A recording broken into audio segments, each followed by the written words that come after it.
সিজদার রাতও ভোর হয়, নেশার রাতও ভোর হয়। হ্যাঁ, আজ রাত যে যুবক আল্লাহকে সিজদা দেয় তারও ভোর হয়, যে মদের নেশায় পড়ে থাকে তারও কি হয়ে যায়, ভোর হয়।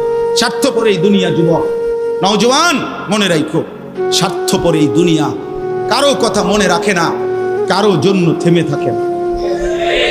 আমি এই পরশুদিন দেখছি, গতকালকের আগের দিন সকাল 6:30 বাজে আমি আমার বাজারে, ময়নামতি সাবের বাজার, ওইখানে দেখছি একটা হাইয়েস্ট গাড়ি একটা ট্রাকের মুখোমুখি হইয়া, হাইয়েস্ট গাড়িটার ড্রাইভারটা জাগাত তারে বাইরে করছে টাইম না হেসরাইয়া, কিছুক্ষণের মধ্যে লোকটা মারা গেছে।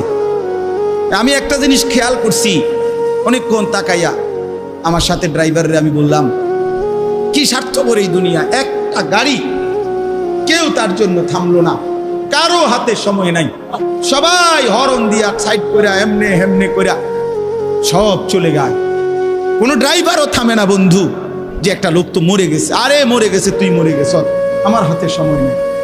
এই জন্য স্বার্থপর এই দুনিয়া, বড় স্বার্থপর, হয় কারো জন্য থামে না, কারো কথা অপেক্ষা করে না। চলতে তোমার কথা কেউ মনে রাখবে না। তুমি যদি নষ্ট হয়ে যাও, তুমি যদি কবরে আযাব হয়, তোমার যদি জাহান্নামের আগুন তোমারে পুড়তে হয়, আল্লাহর কসম বন্ধু, তোমার পতন তুমি করে দিলা, নিজেরে নষ্ট তুমি করে দিলা, শেষ পর্যন্ত দেখবা কেউ তোমার কথা মনে রাখবে না। এই পৃথিবী ধোঁকা, ধোঁকা। চলো এই জন্য আল্লাহর দিকে ফিরে আসি। ইল্লা মান তাবা ওয়া আমানা ওয়া আমিলা সালিহান, আল্লাহ বলে যে গুনাহ ছেড়ে দিয়ে তওবা করলো, আমি আল্লাহকে বিশ্বাস করলো এবং পুনরায় আবার নেক আমল শুরু করে দিল, ফাউলাইকা ইয়াদখুলুনাল জান্নাহ, আমি আল্লাহ ওয়াদা দিলাম, আমি আল্লাহ তাদেরকে জান্নাতেই ঢুকায়া দেব। ওয়ালা ইউজলামুনা শাইআ, কোনো জুলুম করা হবে না এক বিন্দু। অর্থাৎ পেছনের গুনার জন্য আমি লজ্জা দেব না, বরং তওবা করার কারণে, ফিরে আসার কারণে, নতুন করে আবার নামাজ সেজদা বন্দিগি পাক পবিত্র জীবন চলার কারণে এখন থেকে নিয়ে বাকি জিন্দেগির আমলের বরকতে জান্নাত দিয়ে দেব।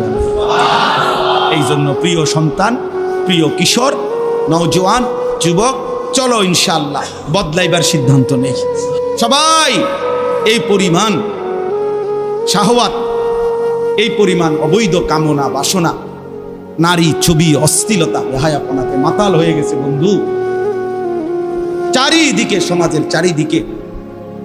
হজ্জের সফরে ছিলাম, যে কয়দিন যাই খোঁজ খবর নিছি, দেশের খবর একটাই, হত্যা, খুন, ধর্ষণ, নারী নির্যাতন।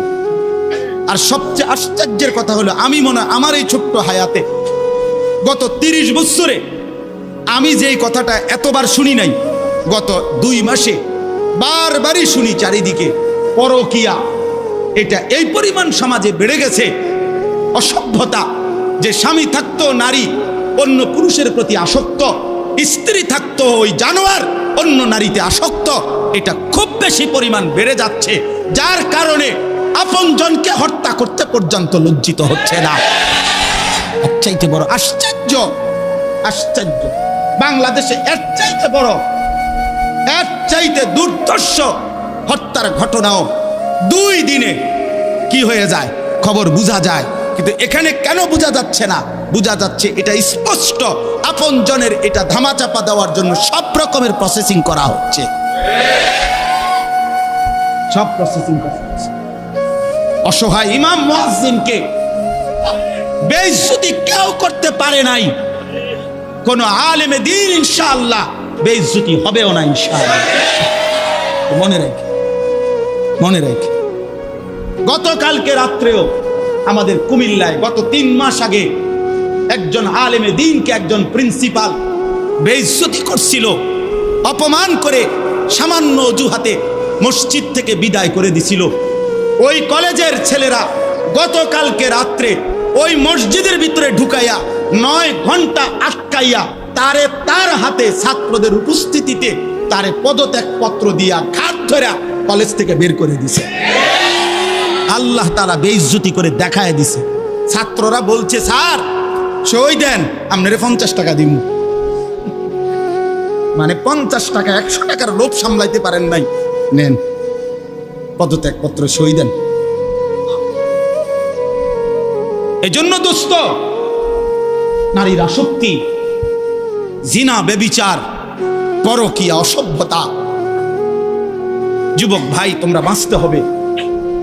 নওজোয়ান, আল্লাহ যদি হায়াত দেয় তোমরে, আগামী সময়টা তোমরা তো পৃথিবীতে থাকতে হবে। এই সমাজ, এই দেশ তো আলাদা করতে পারতা না, তুমি তো এই জমিন ছেড়ে দিতে পারতা না বন্ধু। সম্পদ যদি হয়, তোমরা সব ছেলে তো একসাথে চাঁদের দেশে যাইতে পারতা না, আরেকখানে যাইতে পারতা না। এই সমাজ নিয়ে বাঁচতে হবে, এই দেশ, এই মাটি, এই এলাকা নিয়ে তো তোমাদেরকে বাঁচতে হবে ভাইয়া। তাহলে এই সমাজ যদি তোমরা এভাবে নষ্ট করে দাও, তোমরা যদি সবাই বেনামাজি হয়ে যাও, নারী, ছবি, মোবাইলের অস্থির দৃশ্য ছাড়া যদি তোমাদের রাত না কাটে, দিন না কাটে, আগামী 20 বছর তোমরা সমাজ, তোমার অঞ্চল, তোমার ঘর পরিবার নিরাপদ থাকবে কেমনে? বাঁচবা কেমনে? চলবা কেমনে? চলবা কেমনে বলো ভাইয়া? 9 বছরের বাচ্চা মেয়ে যদি নিরাপত্তা না পায়, আমার সমাজ কি পরিমাণ অশান্ত হয়ে গেছে। হ্যাঁ, কেমনে বাঁচবা ভাই? তোমারও তো বোন আছে, তোমারও তো ছোট্ট বোন আছে, তোমারও তো ছোট বোন আছে, তোমার বোনেরও তো নিরাপত্তা দরকার। তুমি তো এই সমাজ থেকেই, এই পৃথিবী থেকেই কোনো না কোনো নারীকে বিয়ে করবা, তারও তো চরিত্রের পবিত্রতা দরকার, দরকার না? তো কেমনে মিলবে ভাইয়া? কেমনে মিলবে? সবাই যদি এমন চরিত্রহীন হয়ে যাও, নারী ছাড়া, ছবি ছাড়া, মোবাইল ছাড়া, উলঙ্গ দৃশ্য দেখা ছাড়া তোমাদের রাত কাটে না, দিন কাটে না, আমার সন্তানরা কেমনে আগামীর পৃথিবীতে তোমরা বাঁচবা ভাইয়া বলো? তোমাদের অনেক ছেলের চেহারা দেখলেই তো বোঝা যায় কতদিন হয় নামাজ পড়ে, কতদিন হয় মালিকরে একটা সেজদা দেয়। চুল নিয়ে এত ব্যস্ত হয়ে গেলা কেন? চুলের ফ্যাশনের উপরে এত অস্থির হইলা কেন? কে দেখে তোমার চুল? কীর্ত দেখে? কারে দেখাবো এসব চুল? মানুষের আর কাজ নাই, মানুষই বুঝি বইয়া বইয়া তোমার চুল দেখবে। তুমি যে সারাদিন চুল নিয়ে ব্যস্ত, শরীর পূজা, দেহের পূজা এভাবে করছো কেন? সারাক্ষণ বুঝি এই শরীর, এই দেহ, এটা নিয়েই ব্যস্ত হয়ে গেলা। সারাক্ষণ একটা নারী বুঝি, একটা নারী, একটা ছবি, একটা বেডি, একটা উলঙ্গ দৃশ্য, এর জন্যই পৃথিবীতে আসা। এই রাত দিন বুঝি মোবাইলে দেখবা, ছবি দেখবা, নারী দেখবা, সারাদিন বুঝি নারীর জন্যই পৃথিবীতে আসা। তোমার আর কাম নাই, আর কোনো উদ্দেশ্য নাই দোস্ত আমার। ঠিক হলো না, ঠিক করলা না ভাইয়া, ভালো করলাম। অর্থাৎ যারা নামাজ পড়ে না, আল্লাযীনা তারাকুস সালাহ, টোটালি নামাজ যারা ছেড়ে দিছে, তারা প্রজন্মের উত্তম তো না, নিকৃষ্ট না, তারা কোনো জেনারেশনে না, তারা কোনো মানুষে না, তারা কোনো কিচ্ছু না, এর কোনো গণাতে ধরে না। ওই প্রথমেই বাদ গণাত করছে, অরে নিকৃষ্ট হিসেবে বলতে চাইছে আল্লাহ এখানে যারা তাদের নামাজকে নষ্ট করে দেয়। তাফসীরের মধ্যে লিখছে নামাজ নষ্ট করে দেয় মানে কি? 1 নাম্বার, যে ব্যক্তি নামাজকে যথাসময়ে আদায় করে না, ইউআখিরুনাস সালাহ, তাখির করে, নামাজ সবসময় দেরিতে পড়ে। নামাজ সবসময় কখন পড়ে? দেরিতে পড়ে। আল্লাহ তাআলা বলছেন ওরা ওই সমাজের নিকৃষ্ট মানুষ। ফাওয়াইলুল লিল মুসাল্লিন আল্লাযীনা হুম আন সালাতিহিম সাহুন। আল্লাহ তাআলা বলেন ওই নামাজীদের জন্য জাহান্নাম। ওয়াইল, জাহান্নামের একটি গুহা, জাহান্নামের একটা অংশ, জাহান্নামের ভীষণ আযাব। আল্লাহ তাআলা বলছে তারা আল্লাযীনা হুম আন সালাতিহিম সাহুন, যারা তাদের নামাজের মধ্যে সাহুন, অলস, নামাজকে সবসময় দেরি করে, নামাজকে সবসময় দেরি করে। জোহরের আজান হয়েছে 1টা বাজে, এবারটা জোহরের নামাজ পড়তে গেছে 1:15 বাজে, এখন 4:30 ওরা নামাজ পড়ছে লুঙ্গিটারে বইটা, গামছা একটা কান্দে দিয়া, রুকু সিজদা 3-4টা মেরে দিল আর কি। এটা নমাজ হইলেন কি তো করতাম হুজুর, সময় কুলাইতারি না। কিটছেন আপনি, ঘাস কাটছে, এতক্ষণ গরু গোসল করাইছে, গরু গোসল করাইছে। গরু গোসল করানোটা খুব দামি দরকারি বিষয়। নামাজকে এরকম প্রতিনিয়ত যে বিলম্ব করে আল্লাহ তাআলার কোরআনের ভাষায় তারা নিকৃষ্ট মানুষ, নিকৃষ্ট মানুষ। আদাউস সালার অন্তর্ভুক্ত, আদাউস সালার অন্তর্ভুক্ত নামাজকে বিলম্ব। আচ্ছা, হাদিসের মধ্যে আছে, কোরআনেও আছে, যে ব্যক্তি নামাজে অবহেলা করে, আল্লাহর কসম, আল্লাহও বলছে, নবীজিও বলছে, সে মুনাফিক। ইন্নাল মুনাফিকিনা ইউখাদিউনা আল্লাহ ওয়া হুয়া খাদিউহুম ওয়া ইযা কামু ইলাস সালাতি কামু কুসালা। কোরআন শরীফে আল্লাহ মুনাফিকের এক নম্বর পরিচয় বলছে, মুনাফিক সে যে নামাজ পড়ে অলসভাবে। নামাজ পড়ে কিভাবে? তাহলে নামাজ যে পড়ে না তার ব্যাপারে বলেন, কথা বলেন না কেন? তারে মুনাফিকও বলে নাই। তুই কোনো মানুষে না বেটা, তুই কোনো কাতারে নাই, তোর কোনো আলোচনাই নাই। আলোচনা ওই ব্যক্তিরে যে নামাজ পড়ে অলসভাবে, খামখেয়ালি করে। দাঁড়াইবার কথা দুই পায়ে, দাঁড়াইছে এক পায়ে, বুঝেন? অলস নামাজের। রাসূলুল্লাহ সাল্লাল্লাহু আলাইহি সাল্লাম বলছেন, তিলকা সালাতুল মুনাফিক, ওই নামাজ মুনাফিকের নামাজ। ইয়ারকুবু হাত্তা তাগরুবা শামস, আসরের নামাজ না পড়ে যে অপেক্ষা করতেছে, অন্য কাজে ব্যস্তছে, এরই মধ্যে সূর্য ডুবে যাচ্ছে, সূর্য ডুবার কাছাকাছি।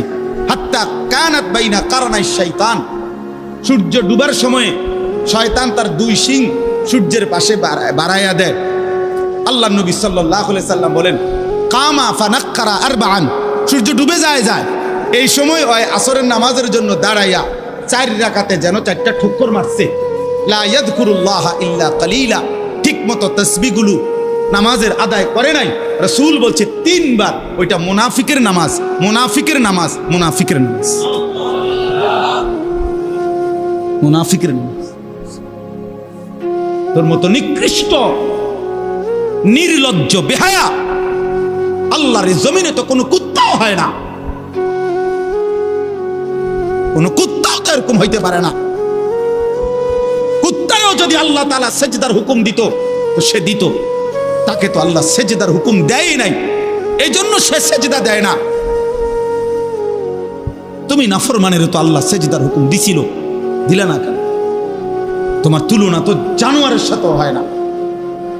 এই জন্য তো আল্লাহ বলছে বালহুম আদাল, ওই জানোয়ারের চাইতে নিকৃষ্ট। ওর উদাহরণ নাই, ওর তুলনা কুকুরের সাথেও না, ওর তুলনা শুকরের সাথেও না। আল্লাহর কোন সৃষ্টির অন্তর্ভুক্ত না। বলো মিয়া, এত বিবেকহীন কেমনে হইলা? আফা হাসিবতুম আন্নামা খালাকনাকুম আবাসান, কি ভেবেছো বান্দা আমি তোমাকে অনর্থক বানিয়েছি? তোমাকে আমি একদিন, আমি আল্লাহ 1 সেকেন্ডে চাইলে পারি, কুন ফায়াকুন, আমি হও বললেই হয়ে যায়। সেই আমি 9 মাস কেন লাগাইলাম? 9 মাস লাগাইলাম। আরে বলো কি বান্দা,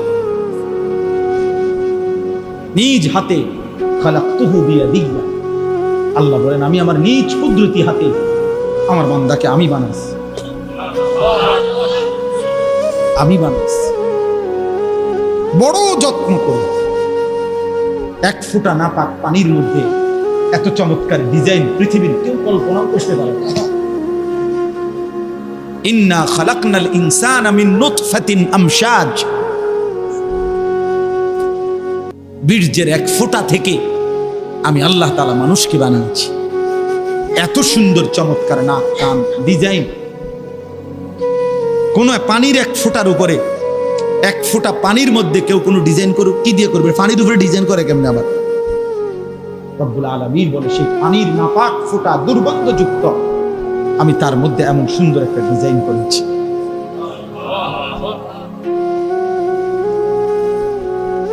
কেমনে ভুলে গেলাম?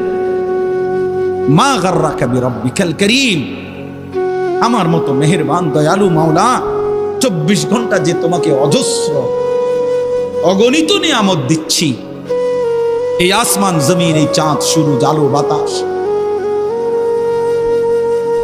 1 সেকেন্ড বান্দা এই বাতাস বন্ধ করে দিলে তুমি নিশ্চিহ্ন হয়ে যাবে।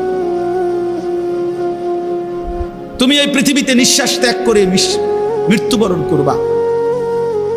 একটা নিঃশ্বাসের জন্য তুমি এতটা মুখাপেক্ষী আমি আল্লাহর কাছে, সেই আমাকে একটা সিজদা দিবা না? সেই আমাকে একবারও ডাকবা না?